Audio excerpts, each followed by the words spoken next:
26వ వచనం. నా కుమారుడా నీ హృదయమును నాకిమ్ము, నా మార్గములు నీ కన్నులకు ఇంపుగా ఉండనిమ్ము. హల్లెలూయా. ఇక్కడ ప్రభు ఏం మాట్లాడుతున్నారండి? నా కుమారుడా నీ హృదయమును నాకు ఇమ్ము, నా మార్గములు నీ కన్నులకు ఇంపుగా ఉండనిమ్ము. హల్లెలూయా. ఇది చాలా ప్రాముఖ్యమైన విషయం అండి.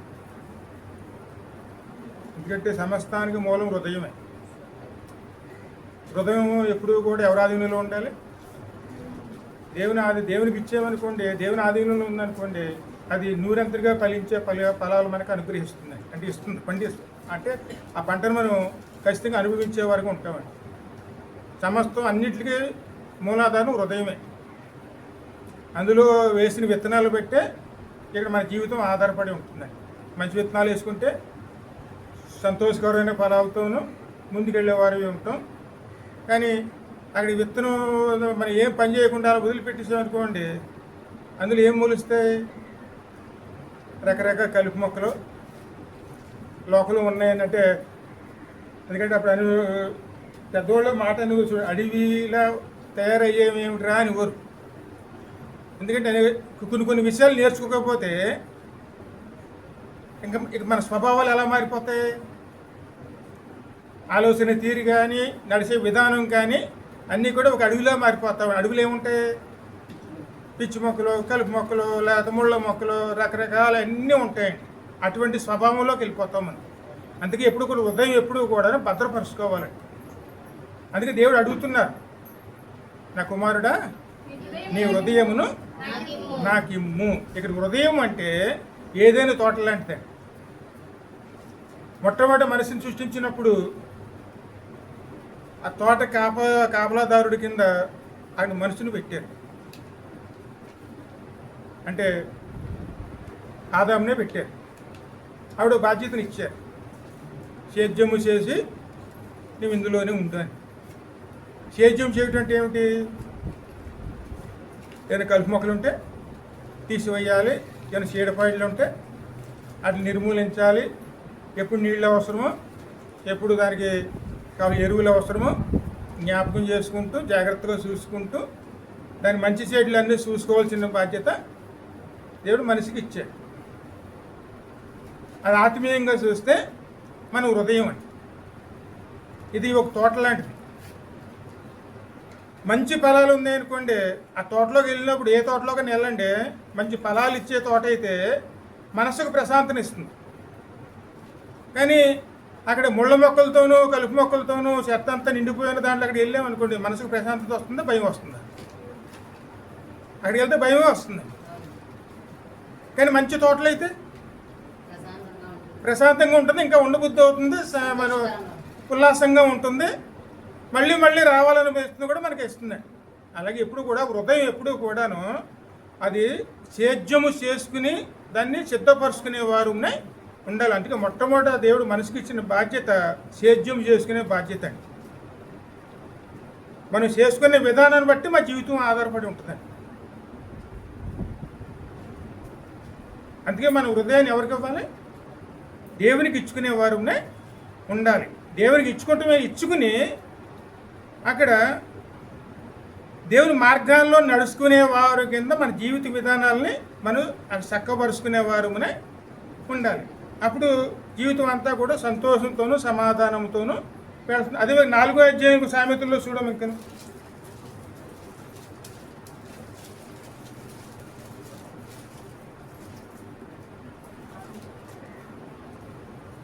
4:23 నీ హృదయములో నుండి జీవధారలు బయలుదేరును. కాబట్టి అన్నిటికంటే ముఖ్యముగా నీ హృదయమును భద్రముగా కాపాడుకొనుము. జీవధారలు అంటే మనం జీవించేటువంటి పరిశుద్ధాత్మ ఆత్మతో నడిపించబడేది అక్కడ మన హృదయంలోంచి బయలుదేరుతుంది. అది నిత్యం పారుతూనే ఉంటుంది. అంటే మనం జీవిస్తున్నామంటే అది మన హృదయంలోనే పరిశుద్ధాత్ముడు వల్లేనండి. ఆయన మనలో ఉంటారు. ప్రతి అవసరత మనం తీరుస్తూ ఉంటారండి. అండ్ మన దప్పికలు తీర్చేవారుగా ఉంటారండి. అందుకే మొట్టమొదటి ప్రభు ఏం చెప్తున్నారు, అన్నిటికంటే ముఖ్యంగా నీ హృదయమును భద్రపరచుకోవాలండి. అది మనం ఆ నిర్లక్ష్యం చేసుకున్నాం అనుకోండి, ఖచ్చితంగా ఇబ్బందులు పాలైపోతాం. ఎప్పుడు జ్ఞాపకం చేసుకోవాలి. సేద్యం అంటే మన వ్యవసాయం ఎంత జాగ్రత్త చేసుకుంటామో అదే విధంగా మన హృదయాన్ని కూడా మనం జాగ్రత్త పరుచుకునేవారునే ఉండాలి. కష్టపడాలి. ప్రభు చెప్పిన విధంగా నడుచుకునేవారునే ఉండాలి. అందుకే ప్రభుకి అప్పచెప్పుకునేవారునే ఉండాలి. అలా ఉన్నాం అనుకోండి, ఖచ్చితంగా దేవుడు మనకి ఏమిస్తాడు. అందుకే ఇక్కడ ఇర్మియా గ్రంథం 4:3 చూడము.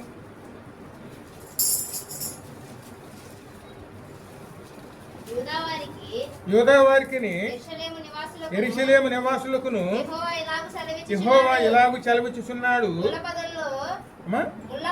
ముళ్ళ పొదలలో విత్తనములను చల్లక మీ వీటి పొలములను దున్నుడు. దేని దున్నాలి?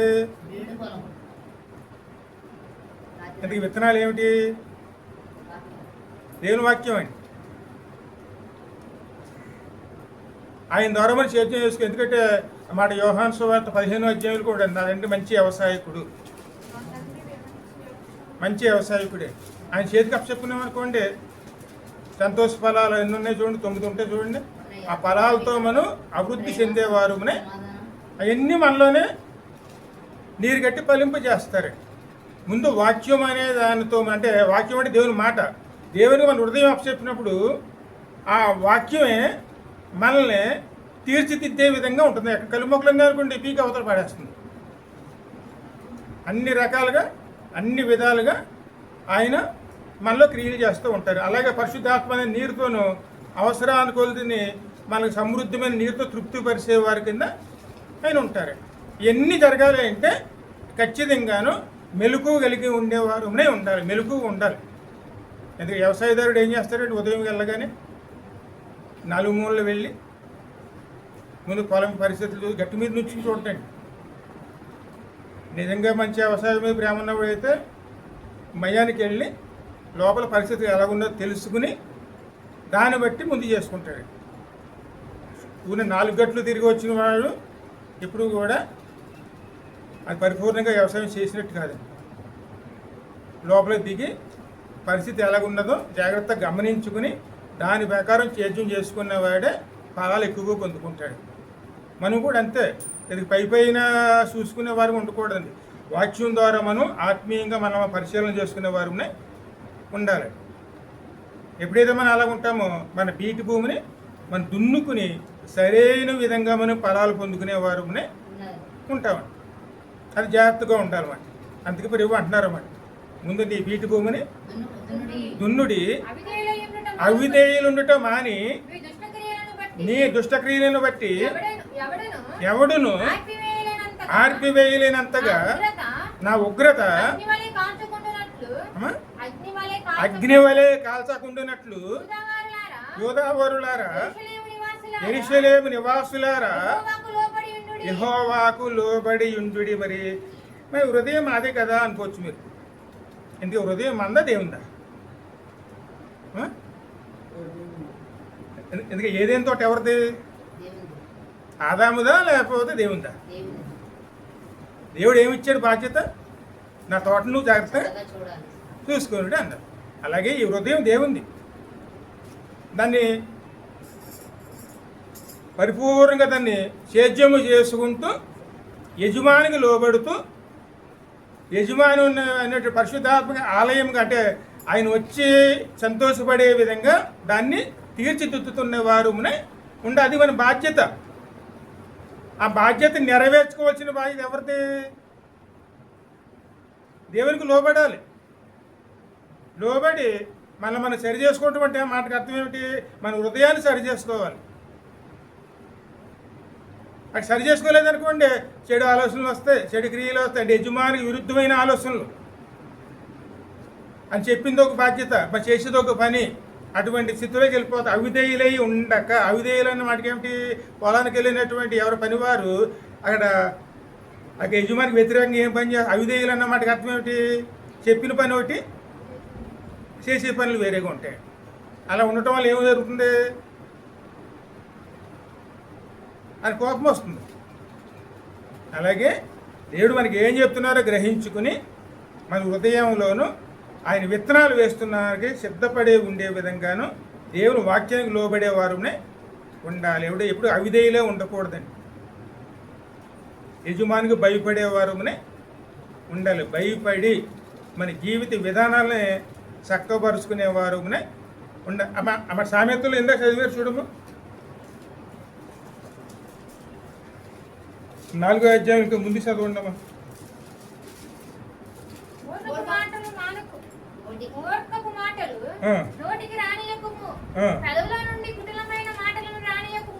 దేనికి రానివ్వకూడదు?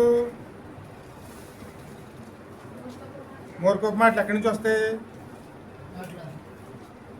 హృదయంలో ఉన్నదో వస్తుంది.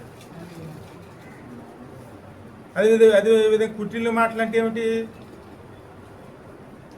బయట మాట్లాడేదోటి, మన హృదయంలో ఉన్నది ఒకటి.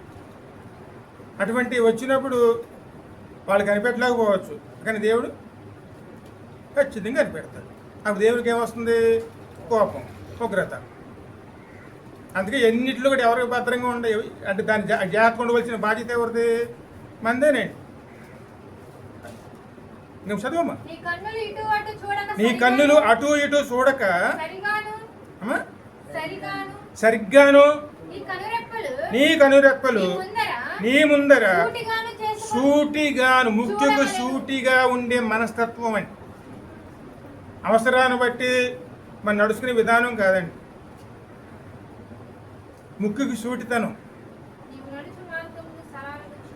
ముందు మనం వెళుతున్న మార్గం అంటే మనం జీవించే విధానం చక్కబరుచుకుని సరి చేసుకుని దేవుడు చెప్పిన విధంగా ముందుకు వెళ్ళటానికి, ముందుకు వెళ్ళే విధానంలో నడుచుకోవటానికి ముందు మన హృదయములను దేవునికి అప్పచెప్పుకునేవారునే ఉండాలి.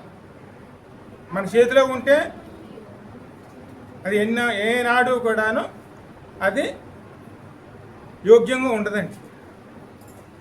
దేవుని చేతిలో ఉండాలి. ఆయన చెప్పిన విధంగా నడుచుకోవాలి. ఆయనకు లోబడాలి. ఆయన మనలో క్రియ చేయాలి. క్రియ చేయాలంటే ఆయన లోబడే మనసు ఉండాలి. అవిధేయులుగా ఉండకూడదండి. మన నోట్లో మాట కానీ మన తలంపులు కానీ ఏదైనా సరే ఆయనకు అనుకూలంగా ఉండే విధంగానే ఉండాలి, కానీ మన ఇష్టానుసారంగా ఉండకూడదండి. అలా ఉంటే దేవునికి ఖచ్చితంగా కోపము, ఉగ్రత వస్తుంది. అలా ఉండకుండా దేవునికి అప్పచెప్పుకునే వారమునే ఉండాలి. అప్పచెప్పుకుని మనం ముందుకెళ్ళామనుకోండి, మన హృదయంలోంచి ప్రతి మాట కూడా, ఆలోచన కూడాను వాక్యానుసారంగా ఉంటుంది. ఎందుకంటే మత్తయి సువార్తలో స్పష్టంగా ఉంటుంది చూడండి. ఆ మాటకు మత్తయి 12:35 చూడము.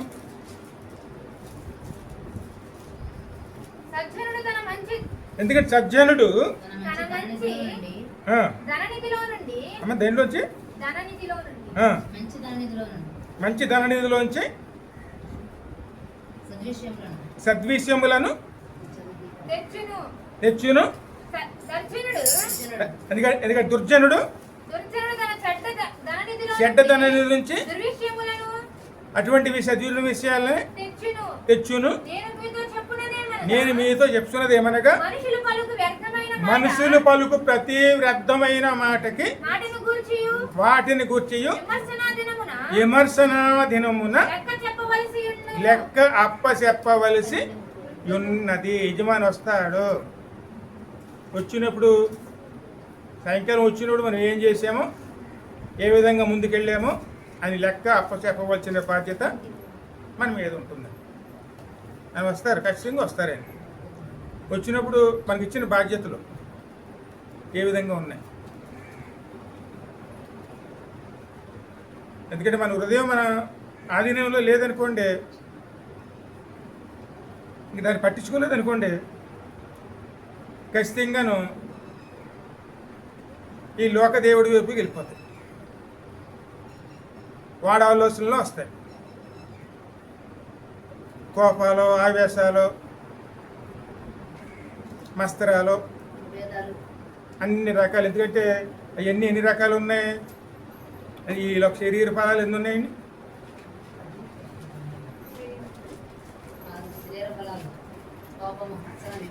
అవన్నీ మనలోంచి వస్తాయి. అవన్నీ ఎక్కడి నుంచి వస్తాయి అంటే ఇది ఈ పొలం దేంతో నిండిపోయింది? ఇవే ఉన్నాయి, ఇవి నింపేసుకున్నాం. మీరు ఏదైనా బయట తీసుకురావాలంటే అందులో ఉన్నదే బయటకు వస్తుంది, కానీ లేనిది ఎక్కడి నుంచి వస్తుంది? మీరు నింపుకున్నదే బయటకు చేస్తారు. దాన్నే మీరు బయటికి ఎవరైనా ఇవ్వగలుగుతారు మీరు. కానీ అక్కడ మంచివాడు అనుకున్నాడు అనుకోండి, తాను ఏమి నింపుకున్నాడో అది మాత్రం ఇవ్వగలుగుతాడు. అదే కానీ చెడ్డవాడి దగ్గరికి వెళ్ళామనుకోండి, అతను మనకేమి ఇవ్వగలుగుతాడు? అక్కడికి వెళ్ళి మంచిని కోరుకుంటే మంచి దొరుకుతుంది మనకి. ఆయన దగ్గర ఉన్నదే తీసిస్తాడండి. ఇందుకే మన హృదయం ఏ స్థితిలో ఉంది?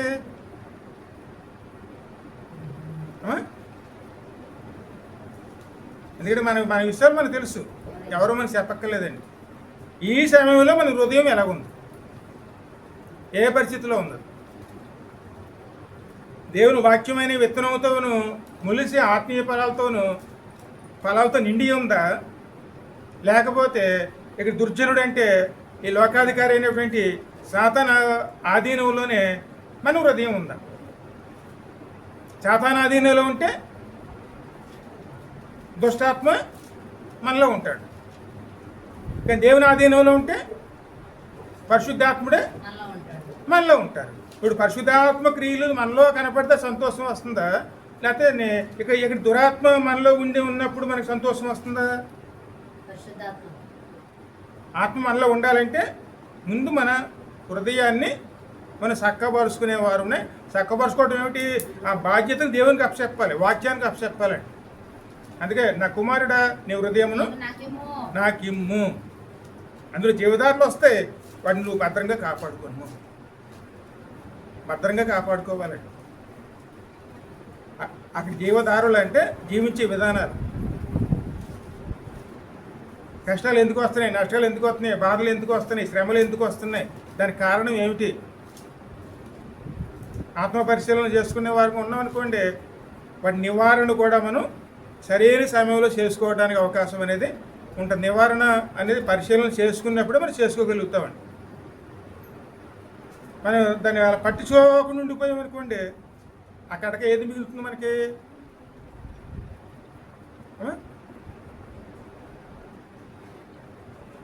బాధలు.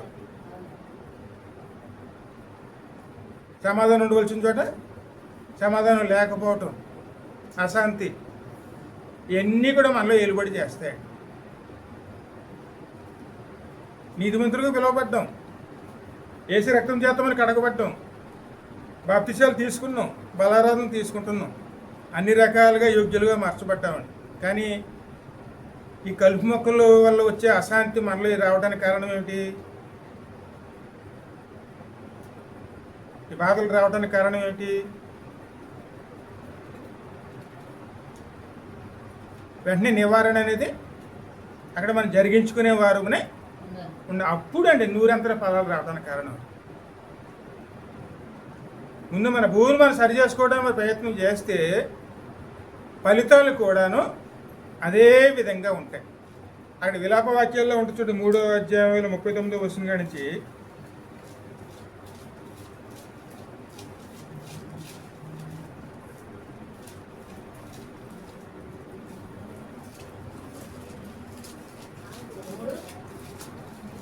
మూడు 39, 40.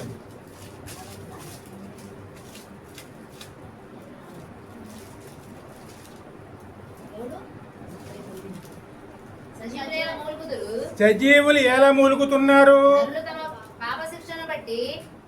నరులు తమ పాప శిక్షణ బట్టి ఎలా మూలుగుతున్నారు? మన మార్గములను పరిశోధించి తెలుసుకుని మనం యెహోవా తట్టు తిరుగుదుము.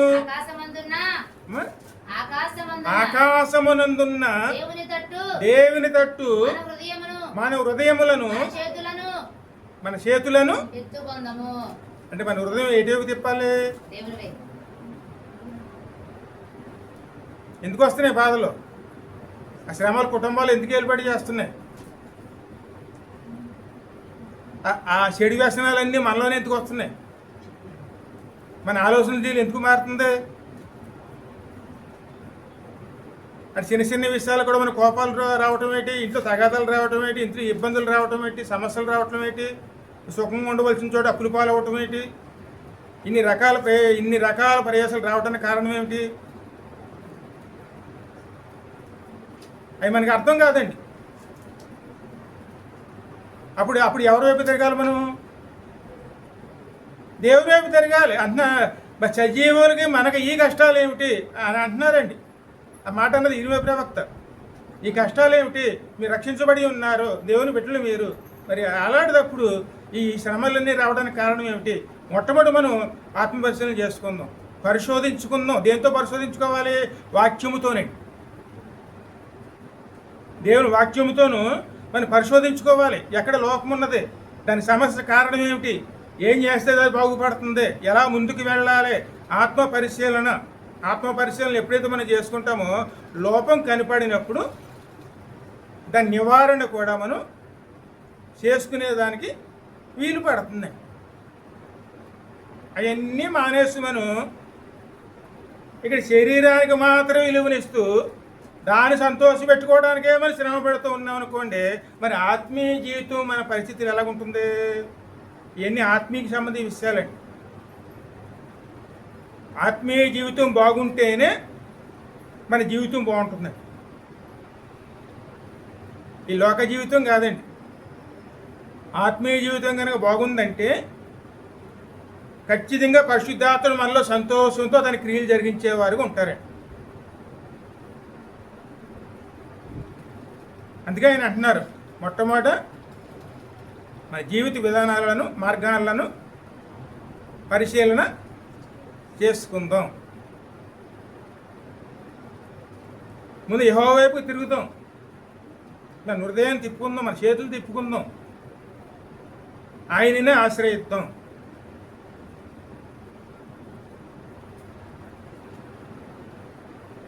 ఇంకా ఏ విధంగా ఆశ్రయించాలండి?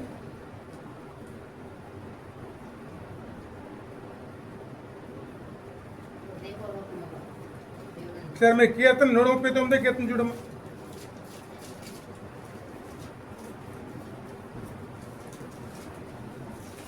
యెహోవా నీవు నన్ను 139, 23 నుంచి 24.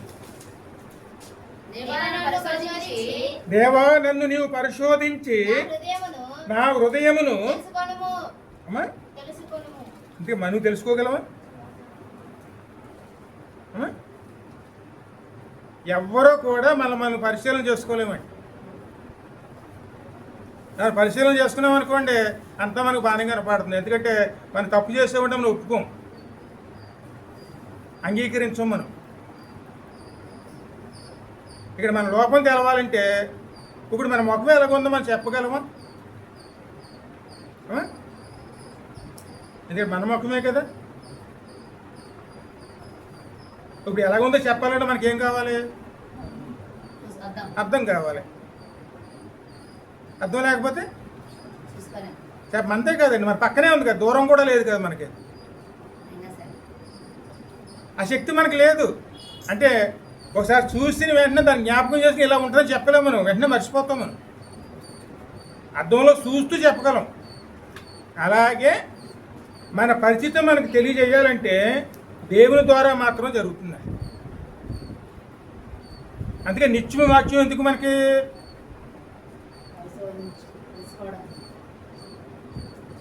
మొత్తం ఈ బైబిల్ అంతా పూర్తి చేయాలంటే ఒక సంవత్సరంలో పూర్తి చేసేయగలమండి. గట్టిగా చదివితే 4 రోజులు చదివేస్తాం, ఉపయోగం ఉండదు.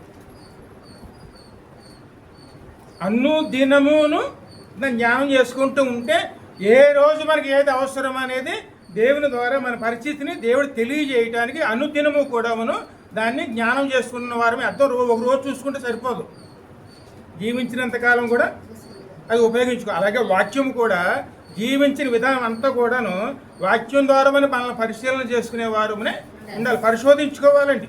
లోపాలు ఎక్కడ ఉన్నదో గమనించుకునే విధంగా మనం దాన్ని సరి చేసుకునే విధంగాను ఆ వాక్యానికి లోబడి దాన్ని సరి చేసుకోవడానికి సిద్ధపడి దాన్ని ముందు పరిశోధించుకునే వారునే పరిశోధన చేసుకున్నామనుకోండి లోపాన్ని సరి చేసుకుని చక్కగా ముందుకెళ్ళే వారమే ఉంటాం. అందుకోసం ఎక్కడ మనం విధేయత కలిగి ఉండాలి? యెహోవా వైపుని మనం తిరుగుదాము రండి. ఎలా తిరగాలి? మనం అర్పించుకోవాలి. ప్రభా దాన్ని పరిశీలన చెయ్యి, నాలో ఉన్న లోపం ఎక్కడ ఉందో దాన్ని నువ్వే తెలియజేయగలవు.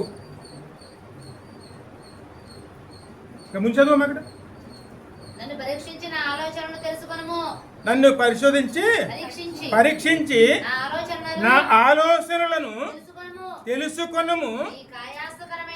నీకేమైనా ఆయాసకరమైన మార్గములు నా యందు ఉన్నదేమో చూడుము. నిత్య మార్గమున నన్ను నడిపింపుము. ఇది దేవుని యొద్దకు వెళ్ళవలసిన విధానం అండి. ఇది మనం నేర్చుకోవాలి. ఏదో వస్తున్నాం వెళ్ళిపోతున్నాం 4 పాటలు పాడుకుంటున్నాం, లేదా వచ్చిన వాకింగ్ ధ్యానం చేసుకుంటున్నాం, ప్రార్థన చేసి వెళ్ళిపోతున్నాం అనేది కాదండి. ఎందుకంటే మనం దేనికి ఉపయోగించుకోవాలి మందిరాన్ని?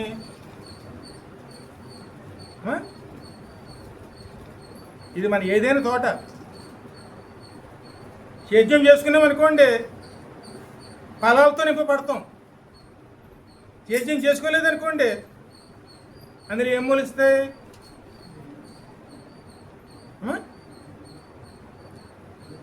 మన ఇంటిని సంతోషంగా చేసుకోవాలన్నా మన చేతిలోనే ఉంది, నరకప్రాయంగా చేసుకోవాలన్నా మన చేతిలోనే ఉంటుందండి. దీనికి జ్ఞానం గల స్త్రీ ఏం చేసుకుంది? ఇల్లు చక్క పెట్టుకున్నది. కానీ మూర్ఖురాలు ఏం చేసుకుంది? ఆ చేయవలసిన పని చెయ్యకపోవటం, ఊడబెరుకోవటం అండి. అందుకే ఎప్పుడూ కూడా నిర్లక్ష్యం అనేది ఆత్మీయ జీవితంలో ఉండకూడదండి. ఆత్మీయ జీవితం మనం నిర్లక్ష్యంగా ఉన్నామనుకోండి, మన చేతులతో మన ఆత్మీయ జీవితాన్ని మనమే ఊడబెరుక్కున్న వారుగా మారుతాం. జాగ్రత్తగా ఉండాలి, పరిశీలన చేసుకోవాలి. అక్కడ ఏదైనా దుర్బీజం ఒకటి మొలిచిందనుకోండి, మొక్క చిన్నగా ఉన్నప్పుడే జాగ్రత్తగా మనం గమనించుకుని దాన్ని పీక అవతల పాడేసామనుకోండి, ఏరుతో పాటు బయటకు వచ్చేస్తుంది. కానీ దాన్ని పెరగనిస్తే అది పెరిగి ఏరు లోపలికి వెళ్ళిపోతే అలా వెళ్ళిపోతుంది. దాని పీకాలని చేంజ్ చేయాలి, అప్పుడు గొడ్డలు కావాలి. అందుకని గొడ్డలతో కొడితే ఎలా ఉంటుంది? గాయాలు. అదే శ్రమలో.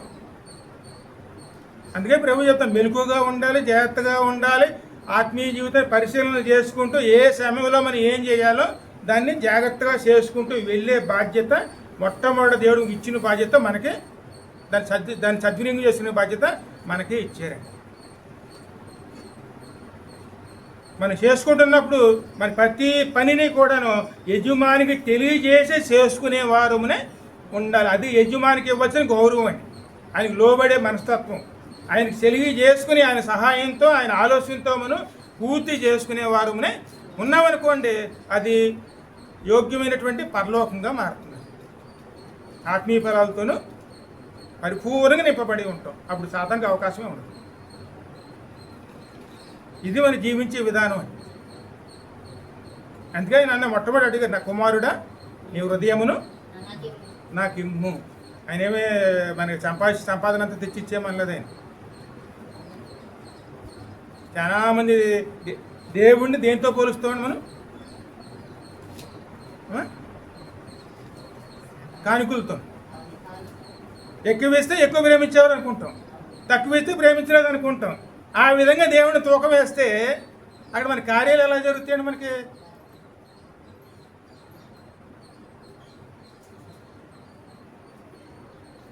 దేవునికి మనం ఎంత దగ్గర అయ్యాము అనేది మన హృదయ పరిస్థితిని బట్టి కనపడుతుంది.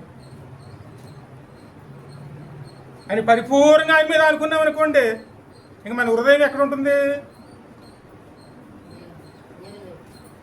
ఆలోచన దేవుని వైపే ఉంటుంది. దేవుడే మనం చూసుకుంటాడు, అన్ని బాధ్యతలన్నీ ఆయనే చూసుకుంటారు. అందుకే మన హృదయం అనేది దేవునికి పరిపూర్ణంగా అప్పచెప్పుకునే వారునే ఉండాలి. ఆ బాధ్యత ఎప్పుడు కూడా మనం యజమాని మీద దృష్టి ఉంచుకునే వారమునే ఉండాలి. అలా ఉండటమే దేవునికి ఇష్టమండి. అందుకే అక్కడ ఆదాముకి మొట్టమొదటిచ్చిన బాధ్యత అది చూడండి. కాలితేనే నరుని నేలమట్టితో చేసిన తర్వాత అక్కడ దేవుడిచ్చిన బాధ్యత, మొదటి బాధ్యత ఆ ఒకటేనే. ఆ తోటనే సిద్ధం చేశారు, దాన్ని సేద్యం చేసుకునే బాధ్యత అక్కడ దేవుడు ఇచ్చాడు. అలా ఇచ్చినప్పుడు సాయంకాలం మట్ల ఆయన వచ్చేవారు. ఆయన ఆ తోటలోనే ఇద్దరు కలుసుకునేవారు, సంతోషంతో గడిపేవారు. పాపం ప్రవహించినప్పటికీ ఆ సంతోషం పోయి దేవుని దూరం అవ్వాల్సిన పరిస్థితి వచ్చింది. అందుకే ఎప్పుడు కూడా మనం దేవునికి మొదటి స్థానంలో యజమానిగా గుర్తించుకునేవారు. మన యజమాని ఎవరు? ఆయనే. ఆయనకి లోబడి ఉండటమే కాదు, ఆయన ఆ మాటకి మనం విలువనిచ్చి దాన్ని మనం చక్కపరుచుకునేవారునే. అందుకే ఇక ద్వితీయోపదేశ కాండంలో చూడండి 6:5 ఉంటుంది చూడండి మాట.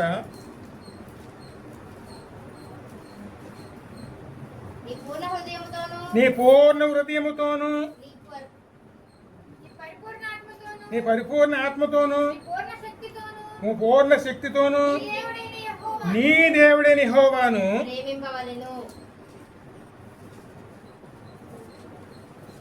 ఏమేమన్నారండి?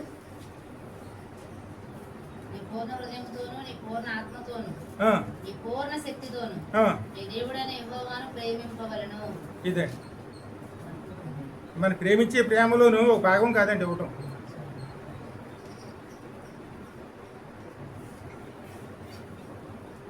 పరిపూర్ణమైన ప్రేమ. మొదటి స్థానం ఆయన ఇచ్చుకునేవారు యజమానిగా గుర్తించాలి. ఆయన ఏం అడిగినా సరే దానికి మనం మొదటగా ఆయనకే ఇచ్చుకునేవారు ఉండాలి. ఆయనకి లోబడే మనసు ఉండాలి. ఆయన ప్రతి మాటకి విలువనిచ్చుకునే వారమే ఉండాలి. అక్కడ ఏమైనా సమస్య వచ్చినప్పుడు ఆయన దగ్గరికి తీసుకెళ్లే మనసు కలిగిన వారమే ఉండాలి. ఆయన మీద ఆధారపడి జీవించే విధానం మనలో ఉన్నప్పుడు పరిపూర్ణంగా మనం ఎప్పుడైతే అనుకుంటామో ఆయన మనలో క్రియలు చేయటం మొదలు పెడతారు. పరిశుద్ధాత్మ క్రియలు అప్పుడు జరుగుతూ మొదలవుతాయి. అందుకే ఆయన అన్నారు, పూర్ణ ఆత్మతోనూ, పూర్ణ హృదయముతోనూ, పూర్ణ శక్తితోనూ నీ దేవుడైన యెహోవాను ప్రేమింపవలెను. మనం ఎప్పుడు దేవుడు ప్రేమించడం అంటే అదేనే. ఆ విధంగా ముందుకు వెళ్ళాలి. ఎందుకంటే అలా వెళ్ళలేదనుకోండి, మన హృదయం మన చేతిలోనే ఉంటే ఇవాళ కాకపోయినా రేపైనా సరే అందులో గచ్చ పొదల మొలకు తప్పవాలి, ఖచ్చితంగా మొలుస్తాయి. మన ఆశలు, శరీరాశలు, నేత్రాశలు, జీవపుడంకాలు ఇవన్నీ మనకు తెలియకుండా ఎక్కడ మొలుస్తాయి? మన హృదయంలోనే అండి. మనకు తెలియదు, మొలిచిన విషయాలు కూడా మనకు తెలియదు. ఆ సమయం వచ్చినప్పుడు బయటపడతాయి అంతే. నేనున్నానని బయటకు వచ్చినాయి అనుకోండి, అందులో మెలుగుగా ఉన్నవారు ఏం చేస్తారు? దాన్ని వెంటనే పీకి అవతల పడేస్తారు. కానీ మెలుగుగా లేకపోతే అయ్యే పెరిగిపోయి వాటిని ఆధీనంలోకి మనం వెళ్ళిపోతాం. అవి లేకపోతే మేము జీవించలేము అనుకుంటాం. అలా అనుకున్నప్పుడు ఎక్కడ పెడతాం? దేవుడిని ఎక్కడ పెడతాం? తీసి పక్కన పెట్టి వాటిని ఆధారం చేసుకోవడం మొదలు పెడతాం. ఇంక దేవుని స్థానం ఎక్కడుంది?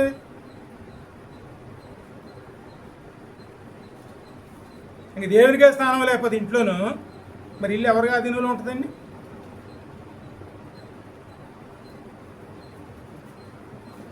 దేవుడు ఏం అడుగుతలేదు. నీ హృదయంలో కాపాడుకోలేవు, నీ హృదయం నాకు ఇయ్యి, నా అధీనంలో ఉంచుకుంటా అని కుమారుడే కడతాడు. ఆయన ఉండే నివాసంగా మారుస్తాడు. ఆయనకు అప్పచెప్పుకునే వారమే ఉండాలి. ఆయన లోబడ్డామనుకోండి, ఆయన కుమారుడే కార్యాలు చేస్తారు. ఏ విధంగా చెయ్యాలో అన్నీ కూడా ఆయనే. అదేవిధంగా ఇక్కడ మార్క్స్ సువార్త 7:27 చదువు.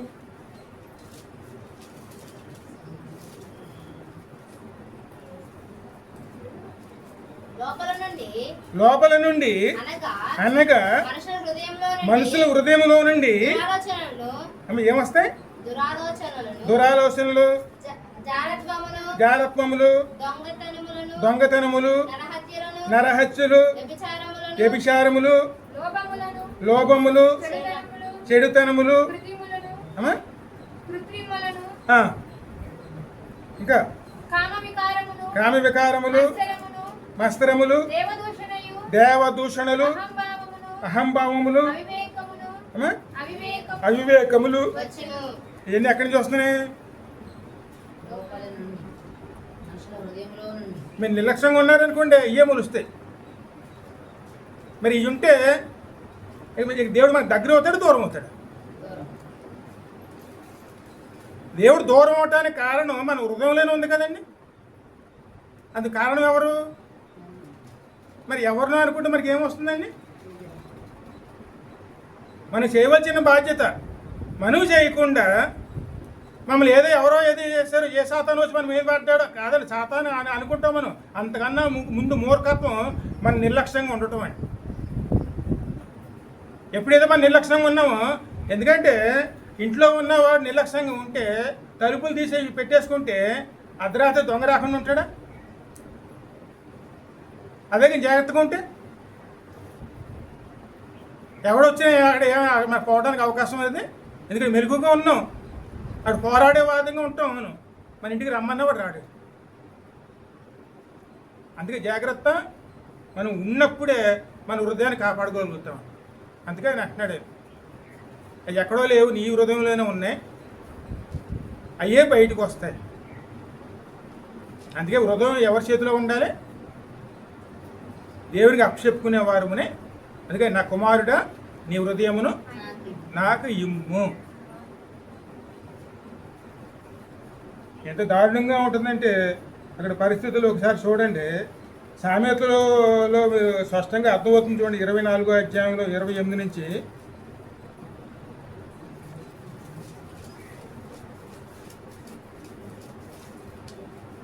నిర్నిమిత్తముగా నీ పొరుగువాని మీద సాక్ష్యము పలుకుము. నీ పెదవులతో మోసపు మాటలు చెప్పవచ్చునా? వాడు నాకు చేసినట్లు వానికి చేసేదను, వాని క్రియలు చొప్పున వానికి ప్రతిఫలం ఇచ్చేదను అనుకొనకుము. సోమరివాని చేనును నేను దాటి రాగా, తెలివి లేని ద్రాక్ష తోటను నేను దాటి రాగా, ఇదిగో దాని అంతటను ముండ్ల తుప్పలు మొలిసి యుండును. ఏ తోటది? ద్రాక్ష తోట. ద్రాక్ష తోట అంటే ఏమిటి? ఇశ్రాయేలు వనమండి. అంటే రక్షించబడిన వారు ఇల్లు దాటి వస్తున్నాం అంటే వాళ్ళతోనే ఉన్నాం, పక్కన వాళ్ళతో కలిసి నడుస్తున్నాం. మరి అందులో ఏమొస్తున్నాయి బయటికి?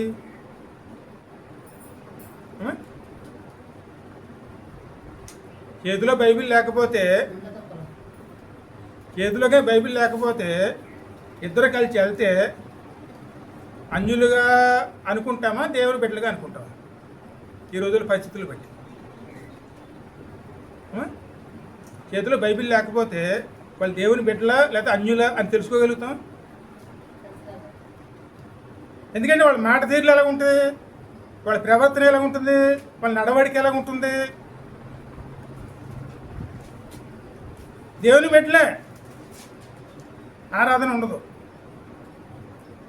ప్రార్థన ఉండదు, వాక్యం ఉండదు, ఏది ఉండదు. అందుకే సోమరితనం అంటే ఏమిటి? చేయవలసినవి చేయకపోవటం. ఎందుకంటే వ్యవసాయదారుడే ఏమో ఎప్పుడన్నా అమాసక పున్నానికి వెళ్తే పొలానికి వెళ్ళి వచ్చినాడు వ్యవసాయం ఏం చేస్తాడు?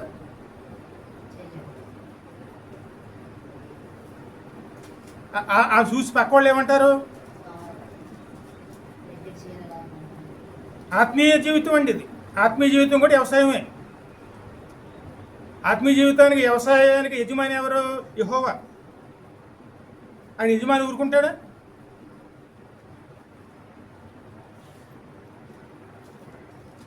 ఇప్పుడు దాటుకుంటూ వస్తున్నాడు అంటండి.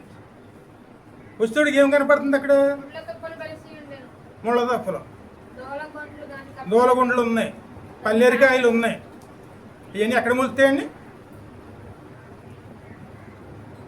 వాళ్ళు నడిచే దారిలో పల్లేరు చెట్లు ఎక్కడ ములుతాయి?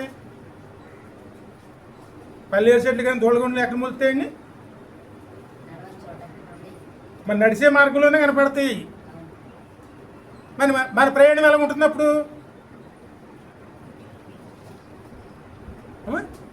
అంటే మన ప్రయాణం సుఖంగా ఉంటుందా? మరి ఆత్మీయ జీవితం మరి ఇలాగ అయిపోయినప్పుడు మరి సంతోషం కావాలి, సమాధానం కావాలి, మా జీవితాలు అన్నీ బాగుండాలంటే ఎలా వస్తే మనకి ఎలా బాగుంటాయండి?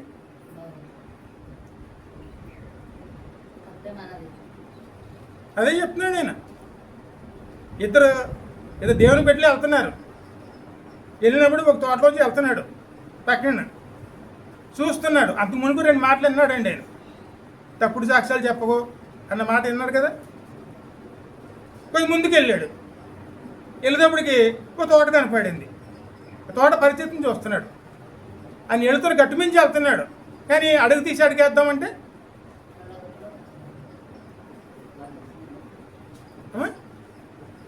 ఈ రోజులు ఎవరైనా ఒకరిని నమ్మి మన ఆత్మీయ జీవితాన్ని కట్టుకోగలమండి? ఆమె 7 ద్వారా వెళ్తే మన ఆత్మీయ జీవితం కట్టుకోగలుగుతాం, మనం బాగుపడతాం, దేవునికి దగ్గర అవుతాం అనేది ఎవరైనా ఒకరు కనపడతారండి?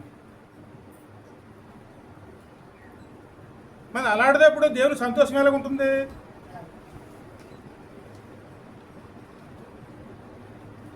అది ఈరోజు బయలుపరుస్తున్నారండి. దేవునికి మనం ఇచ్చుకోవాలి. ఏది మన హృదయాన్ని దేవుడే కట్టాలి అని వాక్యం ద్వారా సిద్ధం చేసుకోవాలండి. ముళ్ళ తప్పులుంటే ఆయనే పూర్తిగా నిర్మూలన చేస్తారు. నా వాక్యము, నా మాట దహించే అగ్ని వంటిది, బండను బద్దలు కొట్టే సుత్తి వంటిది కాదా? ఇంకా ముందుకెళ్ళాము. తోటలో రాతిగోడ, ప్రహరీ గోడ లేకపోతే పశువులన్నీ ఎక్కడ ఉంటాయండి? రక్షణ లేదు. మరి సహవాసాలు ఎవరితోనూ?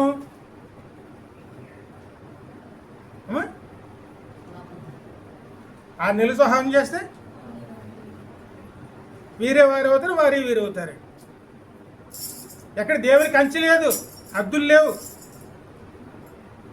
ఏం చేయకూడదో ఏం చెయ్యాలో ఈ రోజులు ఎలా మారిపోయినాయి అంటే తొందరగా ముంచేస్తే బాగుంటుంది. అక్కడ ఏదో విందు చేస్తున్నారు, అది ఏ విందు అయినా సరే మేకపోతని ఎవరు వేస్తున్నారంట, ఇక్కడ బలరోజున వేగిచ్చేయాలి. ఈ బలభోజనం తీసుకుని ఆ బలభోజనంలో పాల్గొని తీసుకుంటే మన ఆత్మీయ జీవితం ఎలా ఉంటుంది?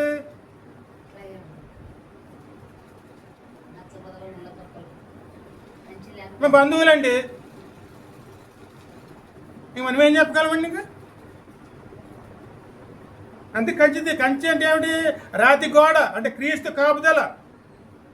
ప్రహరీ గోడ తీసేసాడు దేవుడు. ఇంకా అందులో ఏమొస్తున్నాయి ఇప్పుడు? పశువులు. మా జీవితం అంతా వాళ్ళే. దేవుని బిడ్డలతో సంబంధాలు ఉండవండి. ఇక వాటితోనే సంబంధం ఉంటే ఏదైనా తోట ఎలా మారుతుందండి?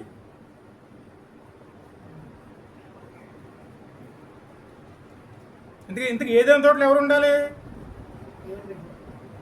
ఖచ్చితంగా దేవుడు సహవాసం ఉండాలండి.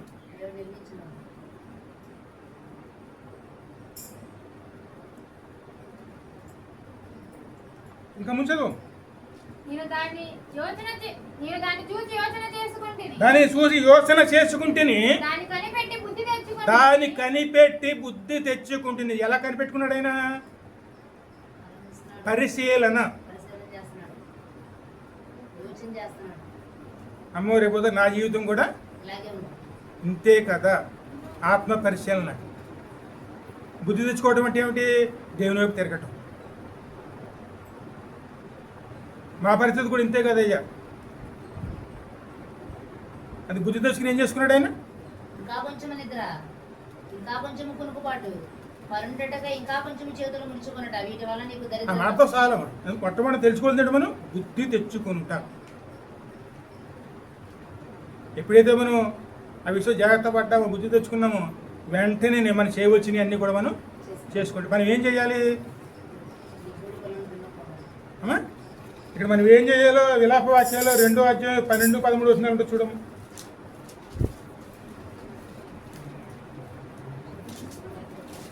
2:12. రెండయ్యా గాయమందిన వారే 2:12. అదేనయ్యా గాయమందిన వారే పట్టణపు వీధుల్లో మూర్ఛిల్లుచు తల్లుల రొమ్మున ఆనుకొని అన్నము ద్రాక్షారసము ఏది అని తమ తల్లులను అడుగుచు ప్రాణము విడిచెదరు. పరిస్థితులు ఎలా ఉన్నాయండి అప్పుడు? గాయమందిన వారే పట్టణపు వీధుల్లో మూర్ఛిల్లుచు పట్టణంలో మందిరాలు ఉన్నాయి, మందిరం దగ్గర రాలేము. తల్లులు రొమ్మున ఆనుకొని తల్లి రొమ్మున ఆనుకుని అన్నము ద్రాక్షారసము లేక తమ తల్లులను అడుగుచు ప్రాణము విడిచెదరు. యెరూషలేము కుమారి ఎట్టి మాటల చేత నిన్ను హెచ్చరించదును. దేవుని వాక్యం హెచ్చరిస్తుంది. దేనితో నిన్ను సాటి చేయుదును? సీయోను కుమారి కన్యక నిన్ను ఓదార్చుటకు దేనితో నిన్ను పోల్చుదును? నీకు కలిగినది నాశనము సముద్రమంత గొప్పది. నిన్ను స్వస్థపరచగలవారు ఎవరు? నీ ప్రవక్తలు నిరర్థకమైన వ్యర్థ దర్శనములు చూసి ఉన్నారు. వీటి పరిస్థితులు పట్టించుకోరండి. ఇప్పుడు ఆత్మీయ జీవితాలు పట్టించుకొని సరిచేసే సేవకులు ఎంతమంది ఉన్నారండి? అవునా? వాక్యాన్ని ముందు పెట్టి ఆత్మీయ జీవితాలని చూసి సరిచేయడానికి ప్రయత్నం చేసేవారు ఎంతమంది ఉన్నారండి? వాక్యాన్ని బట్టి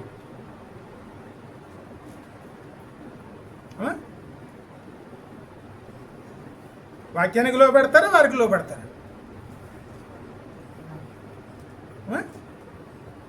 పర్లేదయ్యా, మన ఇంకో మాట కూడా ఏర్పడుతుందండి. ఈ మందిరాలు అయితే ఇంకో మందిరాలు లేవా? వీళ్ళు చేయకపోతే వాళ్ళు చేస్తారు.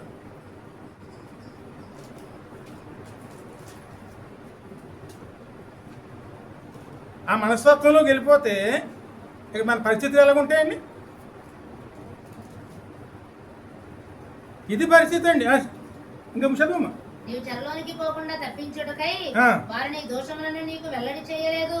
వారి వ్యర్థమైన ఉపదేశములు పొందిన వారైరి, త్రోవ తప్పించు దర్శనములు చూచిన వారైరి.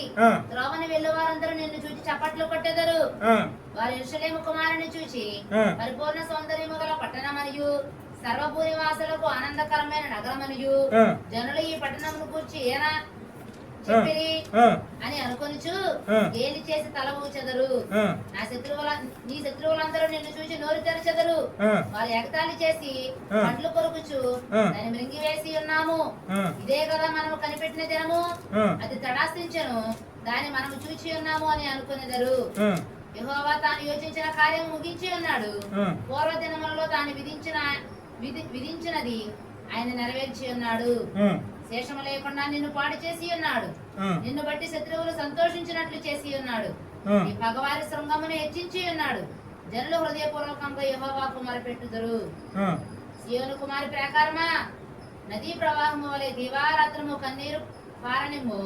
విరామము కలుగనీయకము, నీ కంటి పాపను విశ్రమింపనీయకము. నీవు లేచి రేయి మొదటి జామున మొరపెట్టుము. నీళ్లు కుమ్మరించినట్లు ప్రభు సన్నిధిని నీ హృదయమును కుమ్మరించుము. ఏం చేయాలి? ప్రార్థన నీళ్లు కుమ్మరించినట్లు ప్రార్థన చేయాలి. తెల్లరిగట్టు లేగాలి, దేవుని వైపు తిరగాలి, పరిస్థితులు సరి చేసుకునే విధంగా మనం ప్రయాసపడేవారు ఉండే. అందుకే ఇదే విలాప వాక్యాలు 340 ఏమంటాడండి, మన జీవిత విధానాలని మనం పరిశీలన చేసుకుందాం. ఇంతవరకు ఎలా జీవించామో దాని వాక్యం చేత మనం పరిశీలన చేసుకుందాం. రండి యెహోవా వైపు తిరుగుదాం, ఆయన ద్వారా ముందుకు వెళదాం. పరిస్థితుల కారణం తెలుసుకోకపోతే దాని నివారణ ఎలాగవుతుంది? మనకి ముందు కారణం తెలుసుకోవాలండి. ఎందుకు ఎలాగవుతున్నాయి, ఇలా అవటానికి కారణం ఏమిటి? దానికి కారణం పంట ఇవ్వాల్సిన భూమినే మనం అశ్రద్ధ చేస్తే మరి దేనివల్ల మనం బాగుపడతాం? ఇంకా అంటే నూరెందుగా ఫలాలు పొందుకోవాల్సినటువంటి భూమినే మనం సరి చేసుకోకపోతే మన అవసరాలు ఎలా తీరుతాయి? ఆకలి ఎలా తీరుతుంది?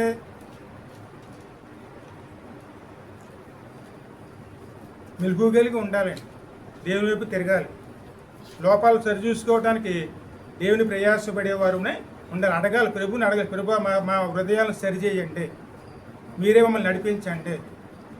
తెల్లవారుజామున లెగాలి, పిల్లల కోసం ప్రార్థన చేసుకోవాలి, వారి జీవితాలు సరి చేసుకుని దేవుని వైపు తిరిగి మన జీవిత విధానాలని చక్కపరుచుకునేవారుమనే ఉండాలి. అలాగే ఎప్పుడైతే వెళ్తామో అదే అలా ఉండడమే ఉపవాస కొడుకులే. అందుకే ఉపవాస కొడుకులు దేనికి పెట్టుకుంటున్నాం మనం? దేవుని వైపు తిరగడానికండి. అంటే మనం సరి చేసుకోవడానికి, చక్కపరుచుకోవడానికి. అందుకే మరి రోజుకు అలా ముందుకు వెళ్ళామనుకోండి, ఎక్కడ ఏ పరిస్థితులు ఉన్నా సరే దాన్ని చక్కపరిచేవారి కింద ఆయనే ఉంటాయి. ఎందుకంటే యెహోవా ఇల్లు కట్టించకపోతే కట్టువారి ప్రయాస వ్యర్థం. ఇల్లు అంటే మన కుటుంబం అండి. మన కుటుంబం బాగోవాలన్నా, అది దాని సంతోషంగా నడవాలన్నా దేవుని చేత కట్టబడాలి. దేవుడే కట్టాలి మనం. ఆయన అడుగుతున్నారన్న, నీ హృదయం నాకు ఇమ్ము. అన్నిటికన్నా ముందు దాన్ని భద్రంగా కాపాడుకును. ఏదేనో కాపాడుకుంటాం, కానీ మన హృదయాన్ని మాత్రం ఎక్కడ పెడతామండి మనం? అది జాగ్రత్తగా చేసుకోకపోతే ఖచ్చితంగా నష్టపోయేది ఎవరు? ఖచ్చితంగా మనమేనండి. ఇక్కడ ఇక మన చివరిగా ఎబ్రీలు చూడము 6-7.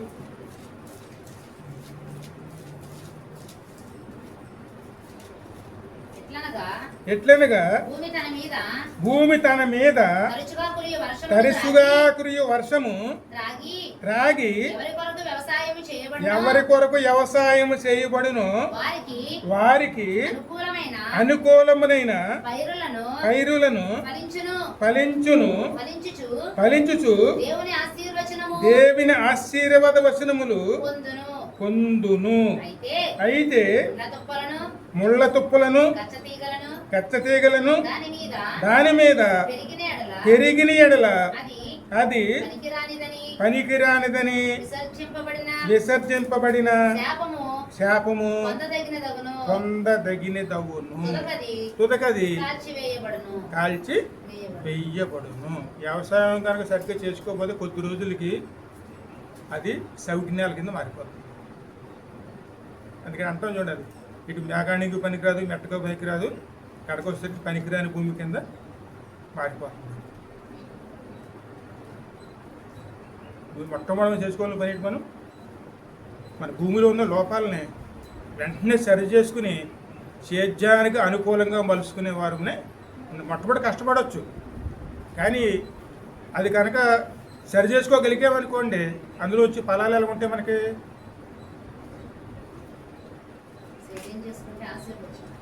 అదే ఆశీర్వాదం.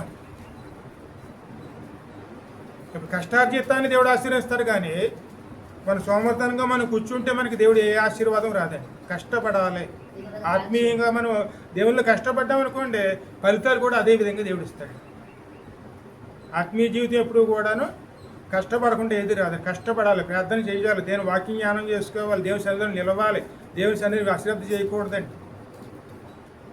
ఇప్పుడు మన హృదయం అనేది కాపాడుకోలేదనుకోండి, విత్తనాలు వేస్తూనే ఉంటాడు సాతాను.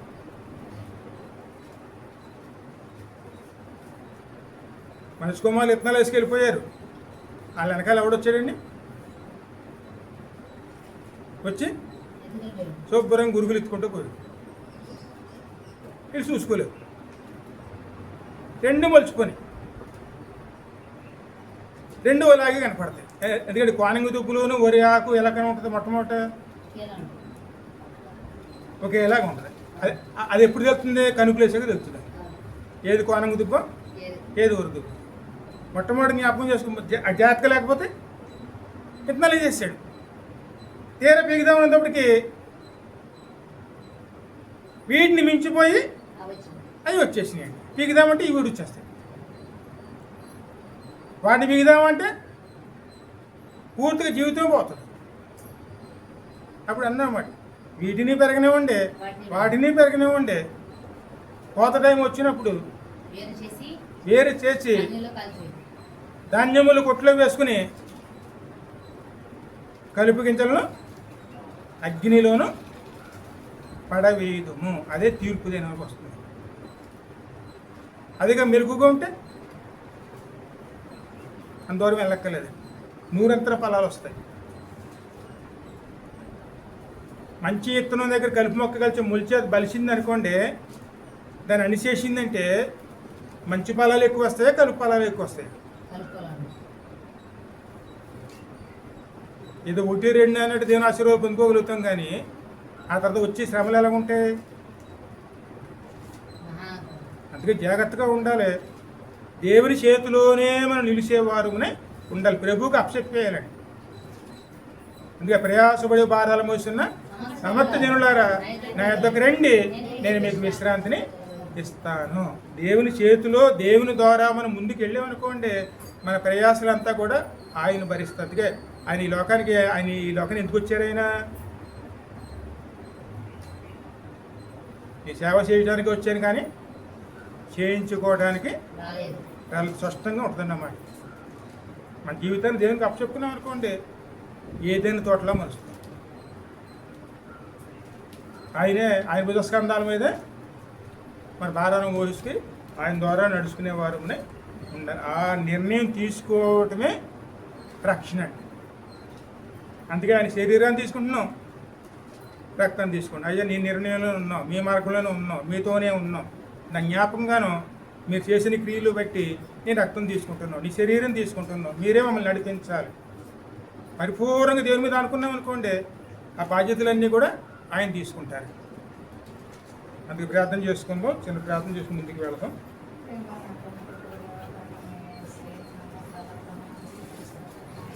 పాపం దగ్గర కాకుండా